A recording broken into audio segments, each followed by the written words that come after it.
What are the issues with the Woodside Scarborough gas?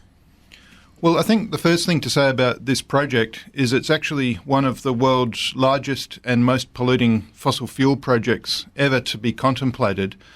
And Woodside's actually been quite devious and quite underhanded about the way they've gone about this project, which has been because they've split the project up into a number of small elements, and each of them sound like they're not such a big deal.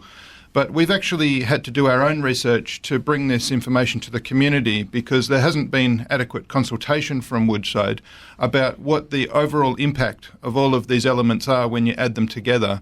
We're talking about developing some of the world's largest offshore gas fields, the Scarborough gas field and also the Browse Basin gas field north in the Kimberley. We're talking about expanded LNG production on the Burrup, on Murujuga, much more LNG production there. And we're talking about gas developments onshore as well to get more gas to Murujuga for export. That would include fracking projects, gas fracking projects, which were incredibly destructive in the Kimberley, new pipelines down from the Kimberley, also gas projects in the Midwest, closer to Perth, that would cause pollution to groundwater there as well. And also a lot of pipelines and dredging and other industrial impacts on the marine environment.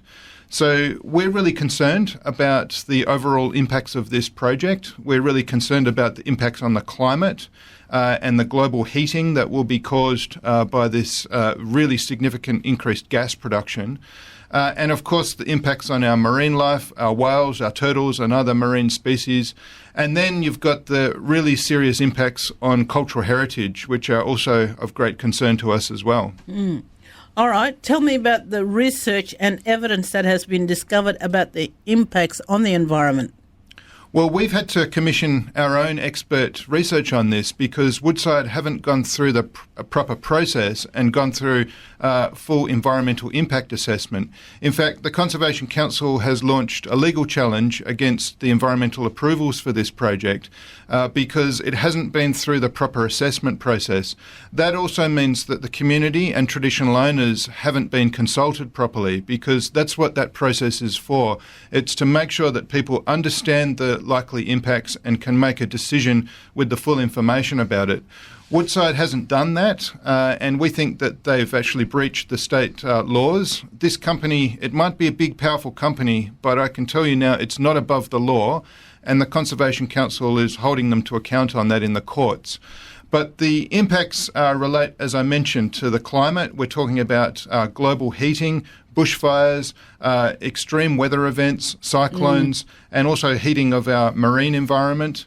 We're talking about dredging and dumping in the Dampier Archipelago, impacts on our turtles, endangered whales and other marine life that depend on that area. And of course the impacts on the cultural heritage, which is also related to pollution from the project. The approvals have been given without any constraints on the pollution, the acid gases that are being emitted into the atmosphere from these projects and are harming the rock art. And these projects would expand and increase that amount of pollution, but they would also extend it for decades longer than we would otherwise see. And then in addition to that, you've got other industry like the Perdaman urea plant, which would use the gas from these projects, and that would in turn cause more impacts on the cultural heritage and more pollution into the atmosphere. So overall, we've really got a disaster for the environment and for cultural heritage, but not enough is known about this, and I think the local people and the traditional owners certainly don't have enough information to make a proper decision about whether they want to support these projects. So why was approval given when there was no proper consultation? Well, that's a matter for the Environmental Protection Authority and the state government, who have signed off on these expansion projects, some of the elements of them, without any environmental impact assessment process and without any public consultation. We think, as I said before, that was a breach of the state laws, and we are going to be holding them to account in the court. But in the meantime, Woodside are taking a pretty arrogant approach here, and they're moving ahead to make a final investment decision just within a month, actually. that would be, regardless of these legal challenges and regardless of a whole lot of other environmental and heritage concerns that haven't been addressed properly. So we're really concerned about the timing of this. We think it's a major risk for investors in this project who would be investing in a development which would have catastrophic impacts on the climate without proper understanding of what those impacts are likely to be. And we're also concerned about the local community not having the right information. And that's why we're saying we need to actually put a stop to this. There needs to be a pause on this development so that people can have a proper understanding of what's at stake here. You believe that the gas hub would produce 1.6 million tonnes of carbon emission over the next 25 years. What does that mean for our environment as humans that breathe in these emissions? Actually, the estimates are that it's 1.6 billion tonnes of carbon pollution, billion with a B. That's an extraordinary amount that's very hard to get your head around. It's equal to the amount of carbon pollution of several countries combined. It's equal to the amount of carbon pollution of 15 new coal-fired power stations. And right now we've had countries in Glasgow signing new commitments to reduce carbon pollution dramatically and urgently to stabilise our global temperatures. They're taking coal-fired power stations offline and decommissioning them. And here in Western Australia, we're contemplating projects that would add another 15 coal-fired power stations and 1.6 billion tonnes of carbon pollution. So we're looking at a really catastrophic impact on the climate globally, not just here in Western Australia. And also the gas fields that would need to be developed in the Kimberley and in the Midwest, they're having and will have really serious impacts on those local communities, and there's a lot of opposition to them as well. So this project is a bit like an octopus. It's got tentacles onshore, it's got tentacles offshore, but it also is going to cause so much pollution that is going to actually change our global climate, and that is a real concern for us everywhere around the world. All right, tell me about the movement that is happening to stop the gas plant from going ahead. Well, around the world, communities, as you know, are mobilising to stop any forms of fossil fuel development. Communities in China, communities in India, communities in Canada, all over the world, because everybody now knows that we need to prevent these expansions in fossil fuels. It is our responsibility to work here to prevent the fossil fuel expansions that are planned here in Western Australia, and we've got a great responsibility towards that, we believe.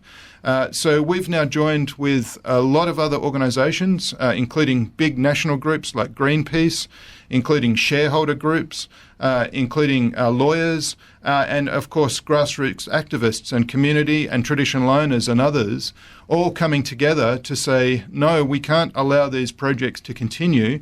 We've actually got to draw a line in the sand and put a stop to this. And so what we now are seeing is a very broad alliance of lots of different organisations who are coming together to say this can't go ahead, this project. It actually does need to be stopped. Will there be a legal challenge? We have a legal challenge already underway, and that is going to be heard in the Western Australian Supreme Court towards the end of the year. Woodside, in their arrogance, are moving ahead to make a final investment decision regardless of that legal challenge. But there are other legal challenges also being planned. We sent a letter to Woodside just yesterday outlining that this project would have impacts on the Great Barrier Reef because of its carbon pollution and the heating effect on the oceans and the impact on the Great Barrier Reef. That means it has to have additional assessment under Commonwealth environmental laws. If Woodside refused to do that, that could lead to further legal challenges as well. So I think there's a lot of risk here for investors and for Woodside. They're going to be facing a lot of protest in the community. They're going to be facing a lot of pressure from investors and also in the courts. So this is by no means the end of the road on this project. I can tell you now, conservation groups, environment groups and traditional owners, we're only just getting started in terms of campaigning and stopping this project from proceeding. Oh, look, when I heard about it, which wasn't very long ago, about, at least 4 weeks ago, and I heard about this, and it's only just through doing, the bush medicine and going out, and I go out on country all the time and databasing and looking at bush medicine, where it grows and where it doesn't grow. Looking at you know, the effects of what's going on here, and I heard about this project, and then what it's going to do, you know, what it's going to do to not only the the people and, you know, the cultural, you know, aspects of everything that lays in the country, within the country, so that we're so connected to. So yeah, it's pretty devastating. Yeah. All right. So you with Jamie in regards to healing. Are you concerned about the impacts of the emission? Oh, definitely. You know, it's as simple as this, and it's proven. You go out there and you can see it. Blind Freddie can see it. You can smell it in the air. It makes you sick. But not only that, if it can do this to the rocks, what is it do to people? We're just the same as them. We're connected to everything. So why are we so blind that it can happen to a rock, but it's not happening to us as well? So of course it's happening to us. You know, it's just we don't see it. We just you know, the rocks are a part of us as well. The whole country is. So the Ngarluma is, and we can see that. It's as easy as that. All right, Karratha, tell me about the community meeting coming up this weekend. Okay, so there is a rally that's going to be held this weekend in the quarter. Sorry, not this weekend, next weekend on Saturday, on the 27th in the afternoon. And basically it's just a little bit of a, you know, you sort of everybody get together, unite on this. And there's a lot of people, you know, there's people's lives at stake here. And, you know, 2030, 2050, that's not going to cut it. We need to do something right now. Like right now, because we won't be having kids in 2030 and 2050. You won't be able to. You know, the health system will not be able to. Will not be able to handle the amount of people that are sick, that are going to be sick from these emissions. It's on our doorstep, and we are actually the ones that are responsible for looking after that place. We're the custodians, and we have every single right and responsibility as Aboriginal people to go out there and claim our land back and keep it safe, because that's what our old people were always fighting for the whole time. They fought for this. They fought for this so long, and the fight is not over. It's actually just started, because us young people will get up and we will fight for them. All right. Can you give me more information about where the protest march you're going to have next weekend? What time and how will people get there? So basically it's going to be in the quarter at 3 p.m. There's going to be some screen printing, so everyone can bring in their shirt, and there's some screen printing being done with some logos for saving Murrajugga and saving our song lines, and basically, you know, and saving the rock art. There'll be buses available from Roban, around Karratha. We'll get people there, as many people that can come, black, white and brindle, everyone. This is everyone's responsibility. We actually need to stand up as human beings and basically fight for our own rights to live on the land. Yeah. What about our song lines, stories? How will this affect us culturally? Well, culturally, if those song lines die, we die. Our spirits die. Everything dies. We are attached to those song lines. Our old people, they left those song lines there for us to keep the country safe, to keep it sustainable, to keep it there for everyone so that we can live a good life, and like everyone knows it. And that's the essence of us, of us as Ngarluma people that belong to this country, and that country is so sacred that all countries belong to that country. And we all belong together, so that we have to really unite on this and come together for the songlines, for the sacredness. All right. Thank you for your time.